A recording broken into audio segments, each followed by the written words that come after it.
familiar. So if you don't know by now, then you should probably get familiar. Hey y'all, this is Johnny Lee, and I'm here to record for you the first ever GOAT format ASMR video. Today, I'll be reading off every card in the card pool for 2005 GOAT format. Sit back and enjoy. No, just kidding. So, yesterday the PWCQ3 happened, and I was a finalist playing Chaos Turbo.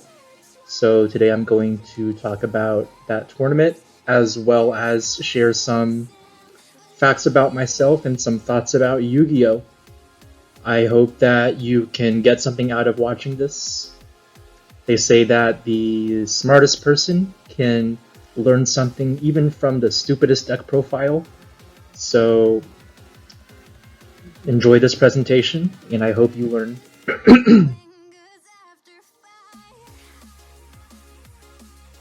So you already know who it is, or maybe you don't. So let me tell you a bit about myself. I love cards. I've been playing TCG tournaments since 2001. When I was a young kid, I played the Pokemon card game, and I went to the Super Trainer Showdown. It was the closest thing to Worlds at the time, and I bubbled that event. Started playing Yu-Gi-Oh! Shortly thereafter, and when Pharaoh Servant was released, I attended my first local, and I was also playing competitively online. At the time, there was, of course, no Duelling network, so we played on YVD back then, which was a really great program.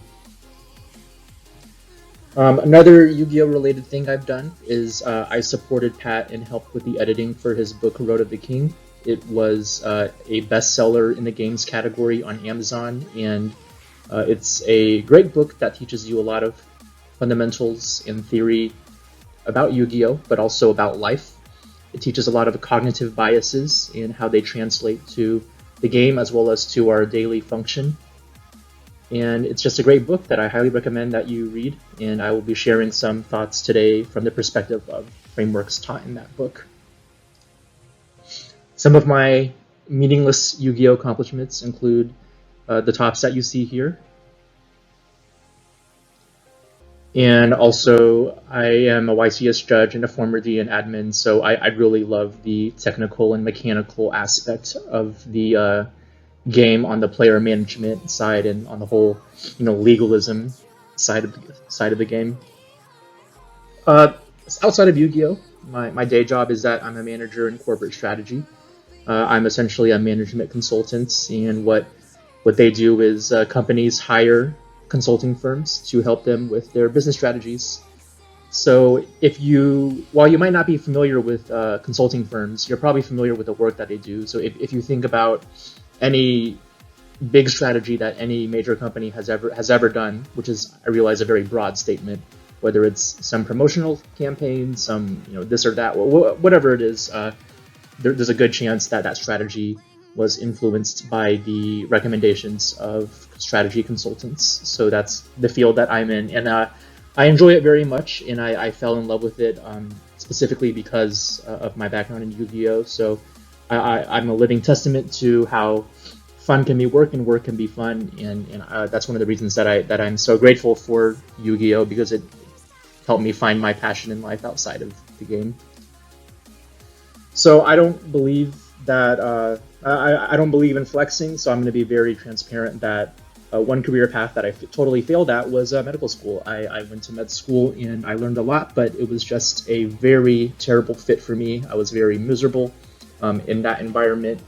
But it's okay, if I could go back, I wouldn't have done it. But I do believe that our failures and miscalculations are necessary and essential tools to helping us become the kind of people that we want to become. And so in that regard, while it was one of the big failures of my life, it also was a great stepping stone, teaching me more about myself and about what I really wanted to do with my career.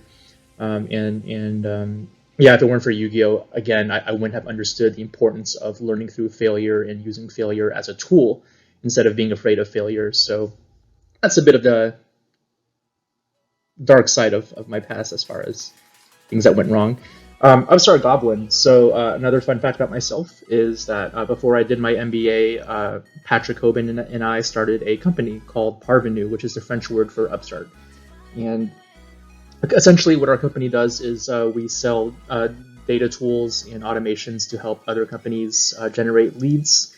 And right now, Patrick is working on that full time while I'm supporting in a more strategic capacity.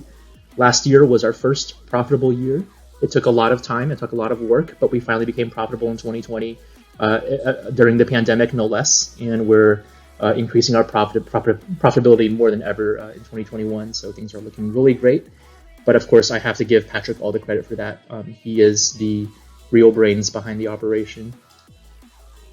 And I don't play Melee currently, but I am a Marth main in Smash Bros. Melee, so if I ever do return, you might see me on Slippy playing Marth. And hobby-wise, I love movies. I have a spreadsheet with over 1,200 movies that I've reviewed. I love TV shows as well. I've watched over 9,000 episodes of television. I just love media, and one of my favorite genres is psychological thrillers. I love being misled and put on a red herring trail and having my mind messed with. So if you have any good psych thriller recommendations for me, please let me know. Though there's a good chance that I've seen it. So, try to stump me and give me something that I haven't seen. That'll be interesting to hear about. And I'm a huge foodie. For those of you who are friends with me on Facebook know that I post a lot of the meals that I eat. I like to catalog and categorize the various foods that I try at different restaurants. Okay, so let's start philosophically. Why am I playing goats? I did see some discussion and speculation about why did I come back and play this format. It's a very odd thing for me to do. So first is that goats just helps me become a better version of myself. It reinforces the Stoic philosophy and the strategic thinking that allows me to be the best version of myself outside the game. So when it comes to the philosophy, an example of what I mean by that is understanding to not blame circumstances for my outcomes, but instead to search within and think about how circumstances interacts with my own decision making. And so when I lose, the first thing I'm going to do is I'm thinking about what I could have done differently. And only afterwards will I reflect on how the external circumstances that I couldn't control interacted with my decisions. This kind of thinking, I believe,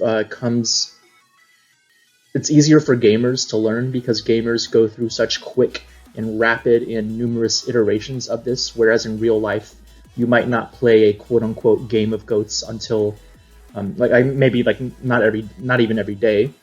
So it's just games come up a lot more frequently when you're a gamer, and so you have more opportunities to experience failure and develop that Stoic philosophy. Now, as far as strategic thinking, oh boy, there's so much I could say about what Yu-Gi-Oh has taught me about general strategy outside of Yu-Gi-Oh. Everything from being a persuasive negotiator to applying expected value calculations to decision making to thinking through different frameworks. They're just endless strategic tools that Yu-Gi-Oh has given me and Goats has given me to help me become the best version of myself. So that's one of the top reasons that I play Goats. A second reason is that it gives exercise for my mind when I just feel in the mood to do something strategic. It also connects me with my nostalgic memories because I've been playing this game for 2 decades now, and both these things release happy chemicals in my brain.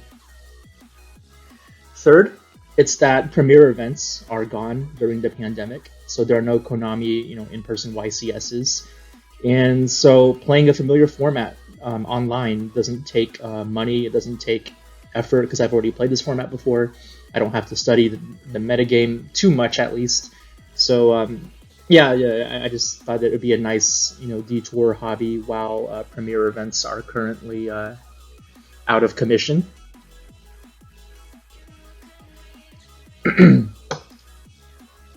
And lastly, I have a hard time watching videos, television, movies without doing something with my hands.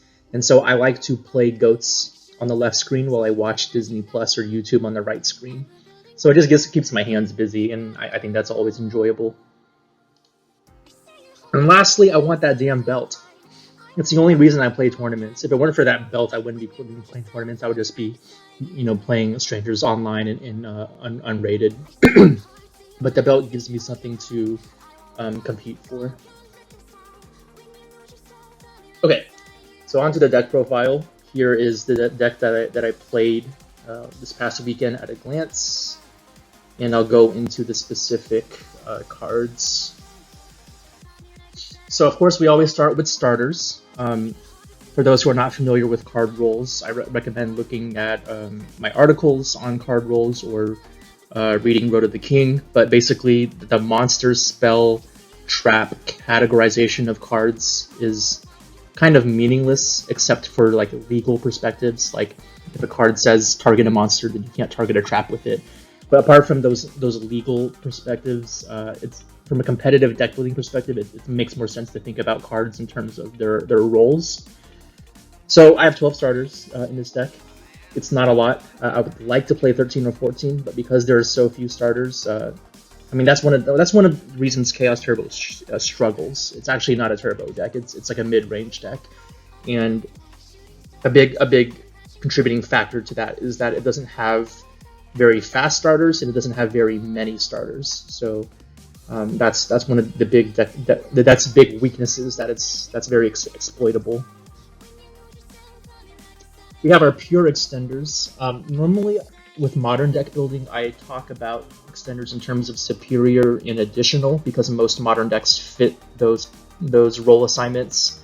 But it's a bit trickier to do with GOAT format decks, especially this deck. So I'm just going to separate the categories, and I'm going to call this pure extenders. These are extenders that are purely extenders in a vacuum. They aren't reacting to your opponent. It's just if you have them, you can do something with them if you've got the right setup. Okay, and then I have reactive extenders, which are the 2 Jar of Greed, and sealing re-raise cards, which are the 7 cards that precede the Jar of Greed. These are cards that extend your plays or re-raise the ceiling for you and enable you to further advance your game state or your progress. So a simple example for those who are not familiar with the terminology would be like, if I MST a skill drain, then it makes my Dekoichi live. So that's re-raising the ceiling on my Dekoichi. And then 7 defensive cards. So across most formats throughout Yu-Gi-Oh's history, 6 to 7 defense has been in the vast majority of winning deck lists. So I try to keep it to that number, but also understand that in GOAT format, the ideal ratios may be a little bit different. So I went a little higher than 6 and went to 7, but it's totally possible that you can go above 7. But in general, though, in Yu-Gi-Oh, the goal is to minimize the number of traps and defensive cards that you play because monsters inherently generate advantage in the battle phase, and their effects go positive, and they attack for game. I mean, yeah, they just do everything. Card advantage, tempo-wise, they do just so much more than traps. So I try to minimize the number of traps that I play. And then bombs. So bombs are the cards that you that keep your ceiling high in the mid to late game. Now, Calvin Tahan, best player in the world, self-proclaimed, says that cards like Chaos Sorcerer are bad because they don't work on turn 1 or turn 2. And I can't tell to what extent he's trolling me, but you definitely do want to play some cards that are not good turn 1 or turn 2. Otherwise, you can't keep up when your opponent plays their bombs. Now, a good time to side out bombs would be against low ceiling decks where your consistency beats their consistency. A good example would be a trap deck, or a deck like Gravekeepers where Sorcerer is just hard to summon anyway.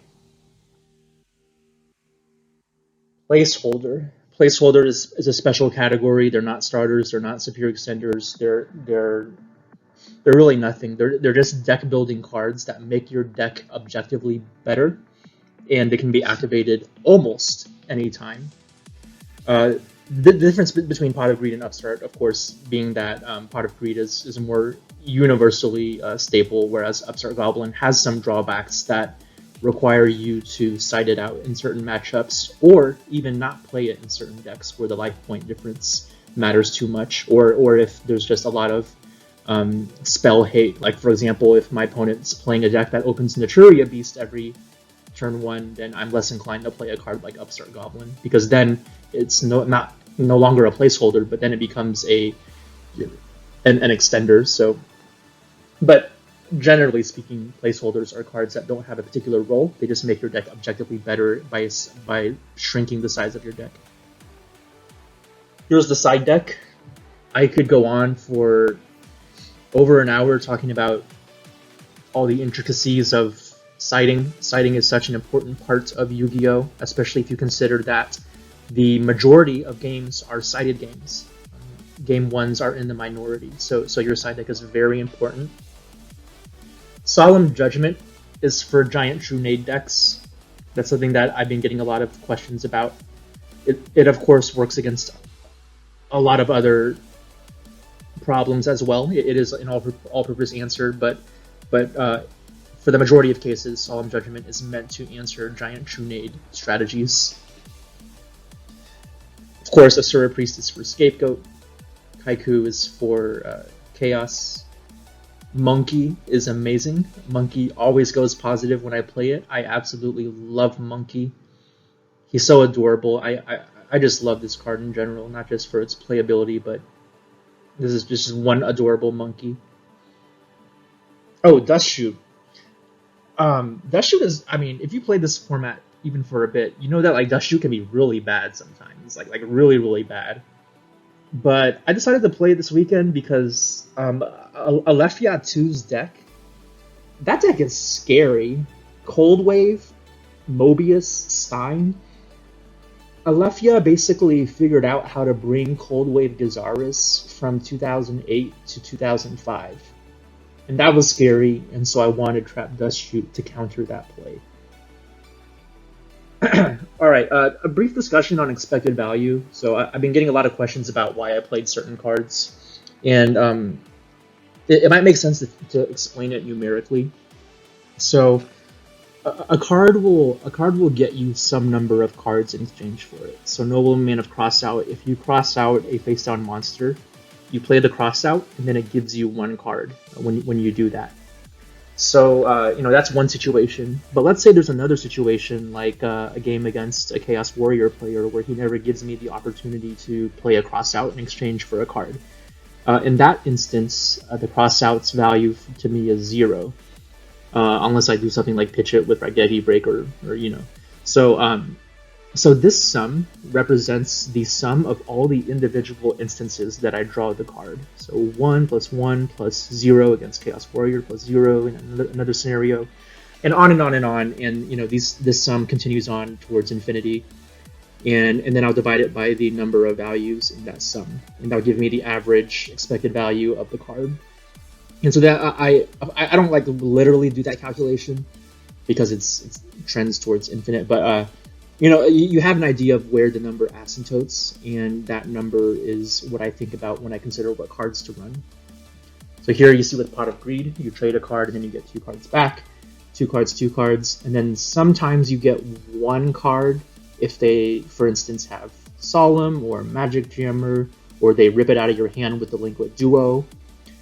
Sometimes you get 0. This is very rare. But an example was actually a round that I played. This was for the second, third place match. I had Pot of Greed in my hand, but my hand size was so large that if I played Pot of Greed, it would hurt me more than help me. So in that specific situation, Pot of Greed actually had 0 value, at least for that turn. So anyways, you sum up all the values for Pot of Greed, divided by n, and you have a number that's pretty close to 2 for Pot of Greed. So obviously we would never cut Pot of Greed. Jar of Greed, pretty similar. It usually trades for one card, so 1 + 1 + 1, and then occasionally it trades for two. So that's one of the virtues of being chainable. So +2, +1, +2, +0 sometimes. Maybe you just lose it for this or that reason, royal decree, what have you, or you just die too fast, or it's late in the game and you don't want to play draw cards. That happens to me a lot in a lot of games of attrition. So that's Jar of Greed's value. It roughly averages to 1, but I like that it occasionally goes above 1. It's pretty nice. Spirit Reaper, similar concept as what I just described. So essentially, people ask me, a lot of people ask me like why I played Spirit Reaper. The short answer is I just have the sense that it goes positive a lot and that it generates good expected value. Okay. And you can pause this screen and copy these replay links. These are the replays from all of the matches that I played.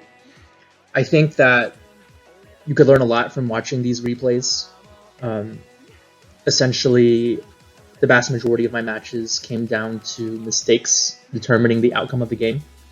And that's one of the things that I love about GOAT format, is that there's so many opportunities to mess up, that if you can play perfect or close to perfect, then you will be rewarded accordingly, which is not always true of more modern formats. Now, I don't necessarily believe that old school Yu-Gi-Oh was more or less skillful than new Yu-Gi-Oh, but I do think old school Yu-Gi-Oh values a certain type of skill more. It values technique more. And so if you're someone who enjoys technique, then these replays may be good for you, and this format is a great format to play if you tend to enjoy technique more than deck building. I tend to enjoy both, but I think lately I've enjoyed technique a little bit more than deck building. Okay, next I want to talk about the game outside the game, which is player management, because lack of knowledge of the rules cost my opponents advantage throughout the tournament. And also, knowledge of player management helped protect me from instances where I would have lost advantage due to some ruling. So, there's more to Yu-Gi-Oh! Than just being good at the literal game, the deck building and the technical play.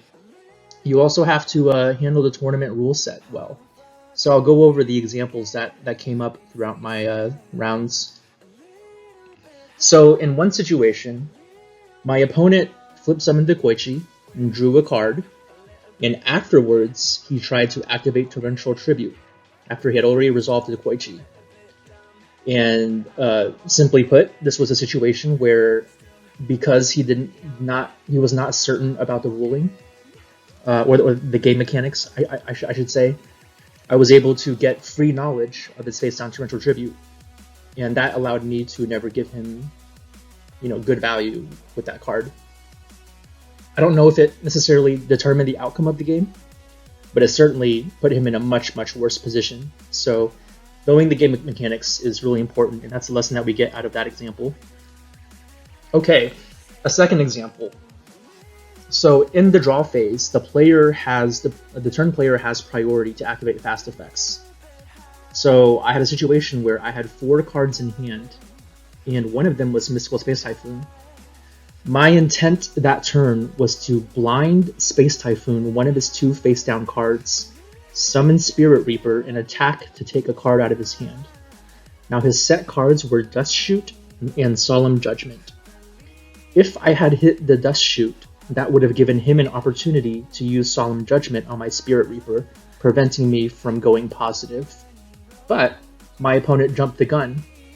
When I drew for turn, they flipped over the Trap Dust Shoot, and I had to remind them that I wanted to use my turn player priority.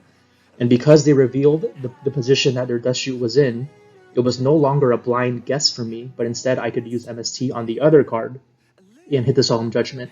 And then on top of that, I knew that his set was Dust Shoot for the rest of the game. So these kind of intricacies are important to keep in mind. Make sure that you maintain a proper order. Yu-Gi-Oh! Is a very complex game from a legal perspective. I think that knowledgeable judges could easily become lawyers given how technical the game is, and actually Matt is becoming a lawyer. Shout outs to Matt. So, but anyways, all that to say that be very, very careful about handling your sequencing, because if you mishandle it, you can reveal information that will significantly disadvantage you if you're not careful. And a lot of this is avoidable with proper study. Okay, another situation was I summoned a BLS in defense, and my intent was to summon it in attack. And so as soon as I summoned it in defense, I changed it to attack mode.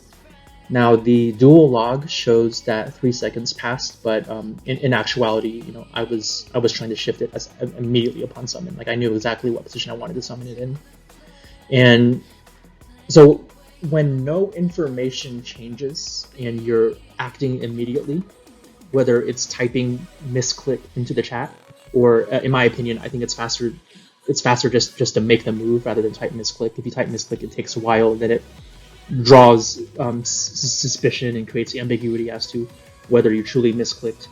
So I'm a proponent of doing the action immediately to indicate what your intent was. But anyway, when no information changes and you're correcting the move immediately, it's more likely going to be ruled in your favor, because intent is more clear and able to discern in such a situation. So in this case, I had it ruled in my favor. Now, another situation arose when, this time was my opponent. I summoned Monkey onto the field, and 19 seconds later, I entered the battle phase. 19 seconds, according to the duel log. And then in the battle phase, my opponent declared that he wanted to respond to the summon, and he cited lag as the cause. Now, this is difficult. Because on one hand, if lag actually did create 19 seconds of delay, then it's only fair to my opponent to get to activate his torrential tribute in the main phase. But on the other hand, someone could easily check for whether their opponent is going to summon 1 or 2 monsters and get more value out of their torrential by first waiting a long time to see what they do. So this is tricky because it was ruled in his favor, and I understand why. Because we can't prove that it wasn't lag. But it's worrisome because it's highly abusable, because what is to stop a person from just waiting 19 seconds and seeing if their opponent summons a second monster? So, with that said, I think the key is just to communicate as clearly as possible. Sometimes when you have played a lot of rounds all day, you get tired of using verbal communication, and this kind of stuff can happen. So you want to be very careful and make sure you have the energy to keep communicating verbally. So yeah, this one's a tricky one. So if you think you're in a situation where they could hold the torrential and see what you do in that ambiguous way, then definitely ask for response to your summon. Okay, and then the fifth and last example is maintaining mandatory effects. So in the loser's final, I played an opponent, and he dust shooted me, and he dust shoot got my Sangan, and the person who was streaming or running the tournament, or just it's just someone involved in the tournament, told me that to banish my hand so the viewers could see. Now, I've never banished my hand for dust shoot before, and because it was a new experience for me, I didn't notice that Sangan went to the top of my deck unshuffled. And for the entire duration of the game, my opponent knew this and didn't bring it up until I attacked for game, where I was making my play to attack for game, and then they brought it up. And then on top of that, they wanted me to give them a draw or something like that, when in actuality it's either a warning for both players or a game loss for both players. Whatever penalties applied would result in my win anyway. But this is very suspicious, right? And let's use an analogy to drive that point home.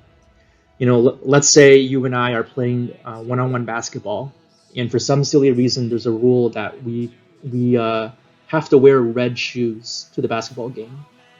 Now, let's say I forget this rule and I show up in white shoes instead of red shoes, and we play the entire game out, and I have so much advantage. I have like 130 points to your 50 points, and the time on the clock is about to run out, the game's about to end, and I go for my game-winning shot, and then you say, oh wait, you're wearing white shoes, you're not wearing red shoes. So I hope it's evident where I'm going with that analogy. It's, you know, withholding this special knowledge about the game state, and you know, keeping it to yourself when it benefits you, but then revealing it when it can you hope that it can potentially save you. From my perspective, is a very malicious action. It essentially signals the intent to cheat. If you see something illegal, whether it benefits you or hurts you to say, you need to say it. You need to speak up and say, hey, this illegal thing just happened, let's repair it. Holding it until sharing the information benefits you is very duplicitous. So that was the last player management story that I had. So of course it got ruled in my favor, because for all the reasons I just talked about. It was very unambiguous, both from an ethical standpoint and from a player management standpoint. Okay, moving along. All right, so you know, told you a bit about myself, about my tournament. These are some links if you want to learn more. The top link is some old school articles that I wrote. They're not bad, but they're also, like, I also just wasn't as educated back then. So if there's anything wrong in those articles, then, you know, understand that it was a different time back then. But those are some good strategy articles. The second link is more recent stuff that I've written. So a lot of it is going to hold true today and will probably be true for a very long time. So there's some good strategy articles on my TCG Player link. The third link is if you want to connect with me professionally. I'm on LinkedIn. The fourth link is my personal social media. My only comment there is please do not be offended if you ask a question and I answer it by sending you a link to something I wrote or someone else wrote. It's not because I don't have a desire to connect with people, but it's that I do get a lot of the same question a lot, and just for efficiency's sake, I think it's, you know, just better if I can send you a pre-written response that covers what you're asking about. But I'm always happy to chat, and so I do believe that connection is the cornerstone of making good things happen. I feel like every good thing in my life has come from connecting with someone. So, you know, I'm always down to connect with more people. And this is coming from an introvert, by the way. I'm an extreme introvert, but I still see the value in connection. All right, and then in the bottom here, just some readings that have helped me grow as a person and as a player. The first link is David Serlin's classic book, Playing to Win. It's available entirely for free online on his website, so you can read that and grow as a competitor. The second link is about business, but it has so much crossover with playing Yu-Gi-Oh! Well and handling life well and just solving problems well that I recommend everyone, whether or not they work in business, to read The Lean Startup. Third is Start with Why. So it's one thing to teach you tips and tricks about how to do something better, but you're not going to have the motivation to actually develop that skill unless you have a deep sense of purpose behind why you do what you do. And Start with Why talks all about that, all about how to be convincing and even for yourself, you know, convince yourself to chase hard after what you want in life. And that only comes if you have a strong why. And I believe that why matters infinitely more than the what. It's not what you do, it's why you do it. And I highly recommend this book. If you are struggling with, you know, your purpose, whether it's finding one or having more strength in your existing purpose, and even if you do have a strong purpose, it's still a nice refresher to read to strengthen it even more. And then the last book is, of course, Patrick's book, Road of the King. It's available on Amazon, and it's a book that teaches cognitive bias as it pertains to Yu-Gi-Oh! Strategy and real life, and also a lot of deck building fundamentals. Okay, so let's do a few shout-outs. I'll be real fast. Chris, Matt, and Ricardo in the Goat community, you guys have, you know, taught me a lot about goats, and I just enjoy learning from you and talking to you about the game that we all love. Ed, David, Zoe, and everyone else in Houston. Shout outs to you all. Love you all. And the Goat community, and also all the great people who put out good content like Jinzo&Tonic. Without you guys, we wouldn't have a community, and I wouldn't have any opponents to play except for myself, which gets really boring because I always lose. So definitely shout outs to you guys. And I want to shout out Skillshare, because with Skillshare, I'm just kidding. There is no paid ad for Skillshare here. I've never used Skillshare. Yeah, sorry, I have really, really terrible jokes. And the last thing I wanted to just call out is, I am always looking for high rarity cards, whether it's GOAT format cards or modern format cards. I specifically am looking for highest rarity cards in French, but if it's GOAT format, I'm also open to English. And so I just wanted to take this opportunity really briefly to ask if you have trades. I'm looking to buy high rarity French cards and buy high rarity English GOAT format cards or French GOAT format cards, as long as they're near mint and highest rarity. And because of the size of the deals that I'm looking to do, I would like to meet in person when events start back up. So just something I just want to put this message out there. If you see me at a future event, whether it's like a regional or a YCS, and you have some of the stuff that I might be looking for, please don't hesitate to come up and just let me know what you have. And that's the presentation. I hope that you enjoyed this journey. I certainly enjoyed putting it together. And let's keep the GOAT community strong, and maintain a strong mindset in the way that we approach the game, and in the way that we transfer what we learned through the game to our outside lives. All right, thank you very much. We'll be right